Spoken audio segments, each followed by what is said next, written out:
आज के समय में अगर औरों से आगे जाना चाहते हैं तो और जिन चीज़ों पे फोकस कर रहे हैं उससे हटकर जिन चीज़ों पे वो फोकस नहीं कर रहे उस पर फोकस करना शुरू कर दो, क्योंकि प्रोडक्ट्स दुनिया में बहुत हैं, उसको मार्केट करने वाले भी बहुत हैं।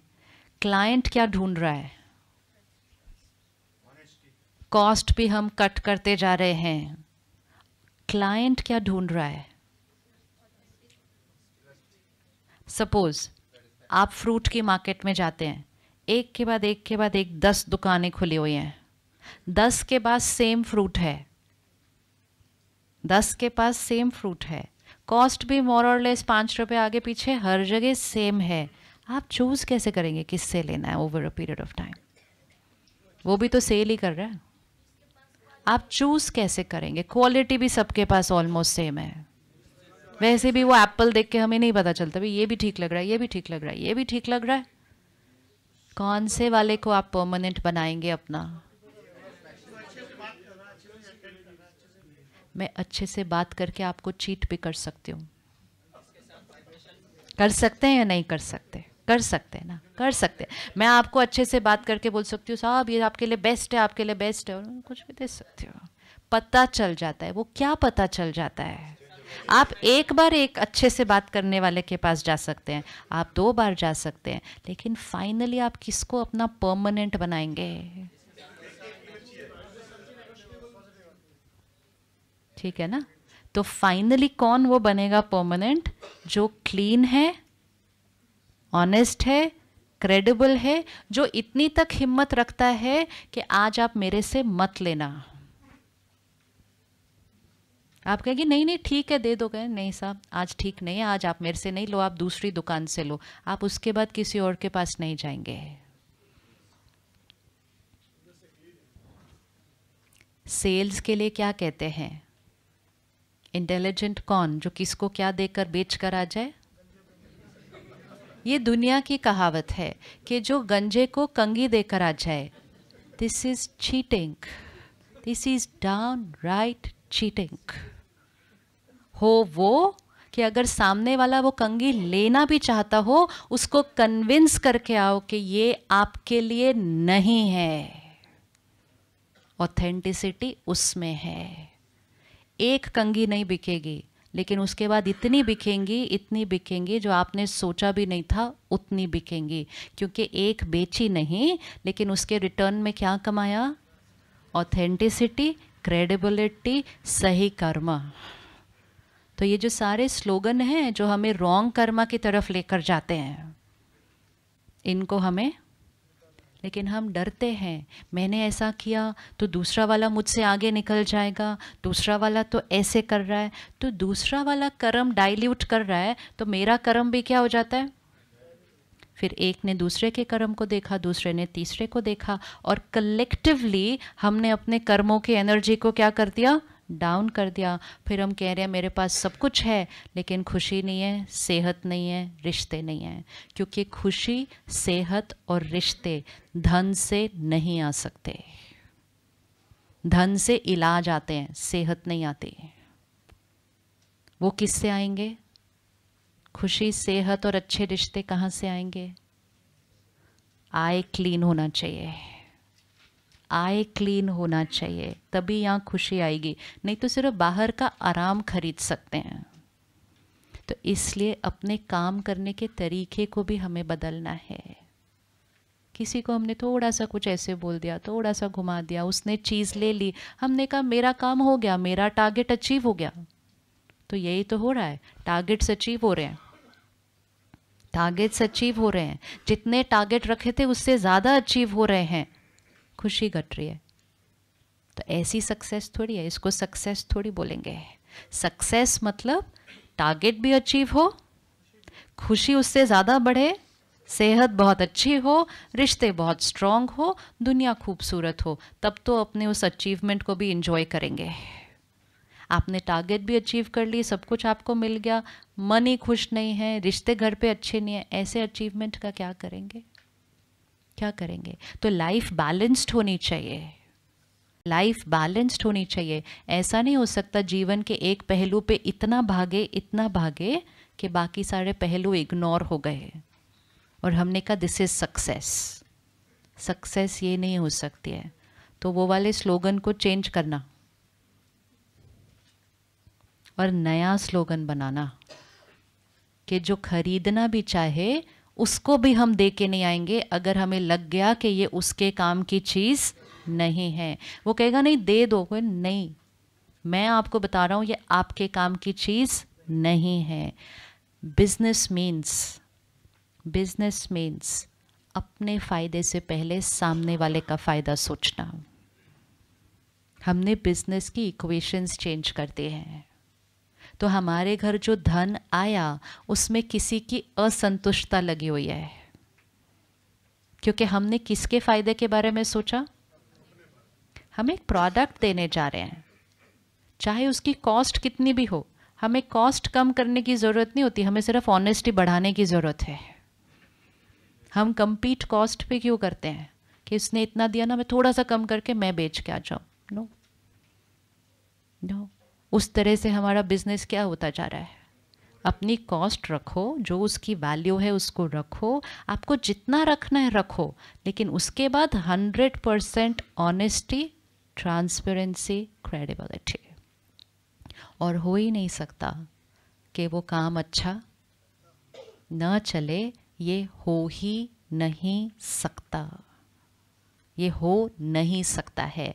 लेकिन इसको एक्सपेरिमेंट करना पड़ता है कि अपने वैल्यूज़ और प्रिंसिपल्स पे चल के काम करना। बिजनेस करना, कमाना, बहुत कमाना, लेकिन दूसरे को असंतुष्ट करके कमाया। सपोज ये मैंने खरीदा तो ये भी तो किसी ने बेचा ना, तो किसी ने ये 200 का बेचा, मैंने 200 का ले लिया, लेकिन हर रोज़ उसमें से कोई पत्ता गिर रहा है, कोई उसमें से ये गिर रहा है, तो हर रोज़ उस प्रोडक्ट को देखकर मेरी एक थॉट चल रही है कि 200 रुपये का दिया, चीज़ तो कुछ अच्छी निकली नहीं, ये कभी ख़राब हो रहा है, वो कभी ख़राब हो रहा है। अब आपको लगता है कि वो बिजनेस ट्रांजैक्शन उस दिन पूरी हो गई थी, क्या आपने ये चीज़ मुझे बेच दी, मैंने 200 में ख़रीद ली, डील फिनिश्ड। डील फिनिश नहीं हुई है, उस दिन डील स्टार्ट होती है। उस दिन डील स्टार्ट होती है, क्योंकि हर रोज़ मैंने उस प्रोडक्ट को यूज़ करना है और हर रोज़ उसको यूज़ करते हुए मैंने एक थॉट क्रिएट करनी है। और वो थॉट किसके बारे में होने वाली है, जिसने मुझे वो प्रोडक्ट बेचा था। तो आपकी शक्ल तो रोज़ याद आनी है, रोज़ याद आता है वो व्यक्ति। अब वो एक पॉजिटिव सेंस में भी याद आ सकता है, ये रोज़ चीज़ मुझे सुख दे, मैं कहूँ सिर्फ 200 की थी लेकिन इतनी अच्छी चल रही है, इतनी अच्छी चल रही है, जितने की उसने दी उससे ज़्यादा इसकी वैल्यू है। तो रोज़ आपने क्या कमाया, दुआएं कमाई। ये एक इन्वेस्टमेंट है, एनर्जी आती जाएगी आती जाएगी आती जाएगी। कोई ऐसी चीज़ किसी को देकर नहीं आना जिसके लिए वो रोज़ उसको यूज़ करते हुए आपको याद करे और याद करके एक अच्छी थॉट क्रिएट ना करे। ये आपका कार्मिक अकाउंट बन रहा है। फिर हमें पता नहीं चलता कि सब कुछ मेरे पास है, खुशी क्यों नहीं है, क्योंकि कहीं ना कहीं कोई बैठकर ऑपोजिट एनर्जी भेज रहा है। तो बिजनेस की डील उस दिन स्टार्ट होती है, पूरी नहीं होती है। इसलिए जब ट्रांजैक्शन हो तो सिर्फ अपना फ़ायदा नहीं सोचना कि हाँ मेरा काम हो गया ना, मेरा बिक गया ना, मुझे 200 रुपये मिल गए ना। नहीं, मेरे फ़ायदे से पहले दो बिजनेस चल रहे हैं सारा दिन, एक बाहर का ट्रांजैक्शन और एक यहाँ से ट्रांजैक्शन। बाहर के ट्रांजैक्शन से घर में धन आएगा और यहाँ के ट्रांजैक्शन से घर में खुशी आएगी। हमें दोनों लाने हैं, दोनों लाने हैं। लेकिन दोनों लाने के लिए जब आप किसी को कोई चीज़ दे रहे हो, उसको कन्विंस कर रहे हो ये यूज़ करने के लिए, तो आपको उसकी नीड समझकर उसके बेनिफिट के लिए पहले उसको चीज़ देनी है। फिर आपने डील क्लोज की, उसने पता नहीं कितने कितने कितने सालों तक आपको क्या भेजा, दुआएं भेजी। इट्स वेरी इम्पोर्टेंट, ये बहुत इम्पोर्टेंट है। हमारे घर में जितना टेंशन आ रहा है, जितनी एंग्जाइटी आ रही है, उसके सबसे मेन सोर्स हमारे घर में आने वाला पैसा है। क्योंकि वो पैसा ही परिवार की परवरिश करता है ना, नर्चर करता है हमारे परिवार को। अगर वो पैसा दुआओं के साथ आएगा तो वो हमारे घर को अच्छी एनर्जी देगा। अगर वो लोगों को ऐसे ऐसे ऐसे ऐसे करके कमाया जाएगा, बात कितने अमाउंट के लिए आपने किया वो मैटर नहीं करता, क्वालिटी ऑफ कर्मा क्या था। चाहे वो 100 रुपए की चीज हो, चाहे वो 1 करोड़ की हो, बात उस पर डिपेंडेंट नहीं है। बात यह है इंटेंशन क्या थी। कर्मा अमाउंट पर डिपेंडेंट नहीं होता। कर्मा भाव, भावना, इंटेंशन। इंटेंशन दूसरे को सुख देने की थी या इंटेंशन अपने फायदे की थी। इंटेंशन दूसरों को संतुष्ट करने की थी या इंटेंशन सिर्फ खुद कमाने की थी। इंटेंशन बिहाइंड द कर्म, उस पे कर्म का फल डिपेंडेंट है। अब जितना दूसरों को सुख देंगे, दूसरों को संतुष्ट देंगे, तो ये आय क्या होता जाएगा। क्योंकि इसको सबसे अच्छी एनर्जी मिल रही है ना, सबसे अच्छी एनर्जी मिल रही है। लेकिन जितना थोड़ी सी गफलत की, अब आप कितना भी ट्राई कर लो, ये आय क्या होता जाएगा। क्योंकि पता नहीं कितने कितने कितने लोग कहाँ कहाँ बैठकर मेरे बारे में क्या क्या सोच रहे हैं, क्या क्या सोच रहे हैं। तो इसलिए बिजनेस बहुत इम्पोर्टेंट है कि किस तरह किया जाता है। तो पहले हम आय को क्लीन रखेंगे, एनर्जी फील्ड को साफ रखेंगे, फिर हम अपने 100% एथिक्स से उस चीज़ को काम करेंगे, वो आय को हम और स्ट्रॉन्ग करेंगे। और जितना ये आय स्ट्रॉन्ग होता जाएगा तो सिर्फ दुआएं नहीं बढ़ने वाली हैं। जिनके पास बहुत सारी दुआएं आती हैं उनका धन, जिनके पास बहुत सारी दुआएं आती हैं उनका धन। दुआएं हमारे जीवन में क्या क्या कर सकती हैं। धन हमारे जीवन में क्या क्या कर सकता है हमें पता है, हम सब सामान खरीद सकते हैं, मकान। दुआएं हमारे जीवन में क्या क्या कर सकती हैं। खुशी देती है और शांति देती है। और दुआएं हमारे जीवन में क्या क्या कर सकती हैं।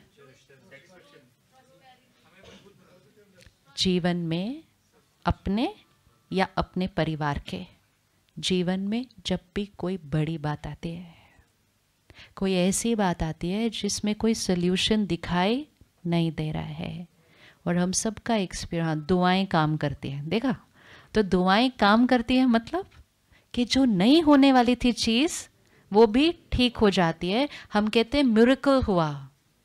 कोई मिरेकल नहीं होता है। अगर मिरेकल हो तो सबके जीवन में होना चाहिए। ऐसा नहीं हो सकता इनके जीवन में मिरेकल, मेरे जीवन में मिरेकल नहीं। कौन डिसाइड करने वाला है ये मिरेकल। कौन डिसाइड कर रहा है कि किसके जीवन में मिरेकल हो रहा है और किसका जीवन अच्छा चलते चलते बिना बात के कॉम्प्लिकेट होता जा रहा है। Decides who? Decides my blessings, how much I have collected. असंभव काम संभव हो जाते हैं, अटकी हुई बातें ठीक हो जाती हैं, बड़े बड़े विघ्न जो आते हैं ऐसे खत्म हो जाते हैं। आसपास के लोग कहते हैं किसी की दुआ लगी है, बोलते हैं कि नहीं। डॉक्टर भी कहता है तो ये तो मेरे लिए पॉसिबल नहीं था, ये कोई दुआओं का बल है, ये ठीक हुए हैं। ये दुआएं कब इकट्ठी करनी है। ये जो दुआएं काम आने वाली हैं लाइफ में, ये इकट्ठी कब करनी है। ये उस टाइम करने वाली चीज़ नहीं होती है कि अभी दुआ करो। दुआ करनी नहीं होती है, दुआ इकट्ठी करनी होती है। कैसे इकट्ठी करेंगे? अपने कर्मों से। और अगर कर्मों में गफलत की तो दुआओं की ना तो नहीं हो तो भी रिस्क नहीं है। अगर तो मुझे दुआ नहीं मिले तो कोई बात नहीं, नहीं मिली, लेकिन दुआ की ऑपोजिट मिली तो वो भी तो काम करेगी। एक एनर्जी तो नहीं काम कर सकती सिर्फ। अगर मैं आपके लिए अच्छा सोचूं वो काम करेगा, और जो मैं नहीं अच्छा सोचूं वो भी तो काम करेगा, वो भी तो काम करेगा। फिर हम कहते हैं सब अच्छा चल रहा था, पता नहीं किसकी नज़र लगी। दुआएं भी हम कमाते हैं, नज़र भी हम कमाते हैं। सारी रिस्पॉन्सिबिलिटी कहाँ पर है? किसी की नज़र नहीं लग सकती किसी के भी जीवन को। मेरी नज़र सिर्फ किसको लगती है? मेरे ही जीवन को लगती है। तो मुझे मेरी नज़र साफ रखनी होती है। लेकिन आपने कोई ऐसा कर्म किया जिससे मैं दुखी हुई, तो मेरे वो दुख की एनर्जी किसको गई? आपको गई। और आपने अपनी एनर्जी फील्ड को साफ नहीं किया तो आपने अपने जीवन में क्या अक्यूमुलेट करना शुरू किया? दर्द की एनर्जी अक्यूमुलेट की। जीवन में कोई बात आई, क्रॉस करने की ताकत नहीं थी, बात इतनी थी, क्राइसिस हो गया, क्योंकि पावर नहीं इकट्ठा किया था। तो पैसे इकट्ठे करने हैं, 2 बैलेंस शीट होनी चाहिए, 2 बैंक अकाउंट होने चाहिए, एक धन के, एक दुआओं के। ज़्यादा काम कौन करेगा? ऐसे कैसे? आप मार्केटिंग सेल में होके बोलते हो कि दुआएं ज़्यादा काम करेंगी? हाँ, कभी कभी कोई बात आती है, हमारे पास बहुत पैसा है, लेकिन सारा पैसा पुट टुगेदर उस बात को ठीक नहीं कर पाता। होता है या नहीं होता? इतना हेल्पलेस व्यक्ति खड़ा होता है, बोलता है मेरा सारा पैसा ले लो, मेरे बच्चे को ठीक कर दो। सारा पैसा है उसके पास, लेकिन वो बच्चे को नहीं ठीक करवा पाता। और किसी के पास कोई पैसे नहीं है नहीं साहब मेरे पास पैसे, या कोई बात नहीं, वो फला आया था, वो डोनेट करके चला गया, ऐसे हो गया, वैसे हो गया। सहयोग उस व्यक्ति के पास अपने आप आएगा, अपने आप आएगा, क्योंकि उसके बैंक में दुआएं बहुत सारी इकट्ठी हुई हुई हैं। धन सिर्फ चीज़ें खरीद सकता है, दुआएं तो असंभव को भी संभव कर सकता है। वो दुआएं कब कमानी है? धन कमाते वक्त, अलग से नहीं।